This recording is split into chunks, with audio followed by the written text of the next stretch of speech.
इस दुनिया में आखिरकार किसकी चाहत नहीं होती है कि उसका अपना खूबसूरत सा घर हो। लेकिन इस महंगाई के दौर में घर खरीदना सामान्य जिंदगी जीने वाले लोगों के लिए बहुत ही मुश्किल है। लेकिन अगर हम आपसे ये कहें कि अब सभी वर्ग के लोगों के लिए घर बनाना आसान है, तो यकीनन है कि आपके चेहरे भी खुशी से चहक उठेगी। चलिए तो आप भी अपने सपने को पूरा करने के लिए तैयार हो जाइए। कैसे, हम आपको इस खबर में बताएंगे। नमस्कार, आप देख रहे हैं केबीसी न्यूज और मैं हूं आपके साथ शिल्पी।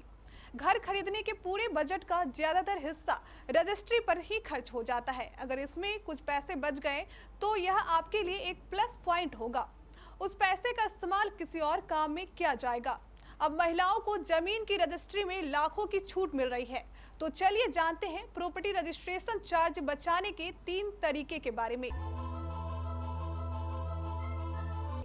नंबर 1, बाजार मूल्य पर रजिस्ट्री शुल्क का भुगतान करें। कई बार देखा गया है कि सर्किल रेट ज्यादा होने पर प्रॉपर्टी की मार्केट वैल्यू कम होती है। बाजार मूल्य पर कम स्टाम्प शुल्क का भुगतान करते हुए उच्च सर्किल दरों पर उच्च स्टाम्प शुल्क लगेगा।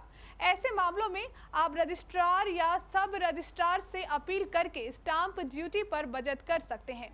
यह प्रावधान स्टेट स्टाम्प एक्ट के तहत किया गया है। यदि रजिस्ट्रार से बाजार मूल्य पर स्टाम्प शुल्क वसूलने की अपील की जाती है तो बिक्री विलेख पंजीकरण के पूरा होने तक लंबित रहेगा। रजिस्ट्रार या सब रजिस्ट्रार आपके मामले को डीसी के पास भेजता है, जो बाजार मूल्य के अनुसार स्टाम्प शुल्क का आकलन करता है। ऐसे में अगर आप खरीदार हैं तो आपको स्टाम्प ड्यूटी पर बचत का फायदा मिलेगा।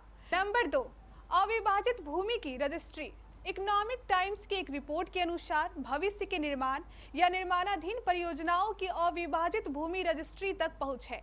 इस स्थिति में खरीदार बिल्डर के साथ 2 समझौते करता है, बिक्री समझौते और निर्माण समझौते। बिक्री समझौता संपत्ति के अविभाजित हिस्से के लिए है, यानी आम क्षेत्र में खरीदार का हिस्सा। इसमें जमीन की कीमत और जमीन पर निर्माण की लागत शामिल है। अविभाजित भूमि खरीदना सस्ता है क्योंकि निर्मित क्षेत्रों के लिए कोई पंजीकरण शुल्क नहीं है। मान लीजिए कि एक अपार्टमेंट बनाने की लागत 50 लाख रुपए है और इसके पार्सल में अविभाजित भूमि 20 लाख रुपए है। पंजीकरण शुल्क और 20 लाख रुपए का स्टाम्प शुल्क देना होगा। खरीदार को छूट। यदि कोई महिला संयुक्त या एकल खरीद में संपत्ति की खरीद में शामिल है तो कई राज्यों में स्टाम्प शुल्क और पंजीकरण शुल्क में छूट है। इनमें हरियाणा, दिल्ली, पंजाब, राजस्थान और उत्तर प्रदेश शामिल है। दिल्ली सरकार के मुताबिक अगर कोई जमीन पुरुष के नाम पर रजिस्टर्ड है तो उसे महिला के नाम पर 6% और 4% रजिस्ट्री फीस देनी होगी।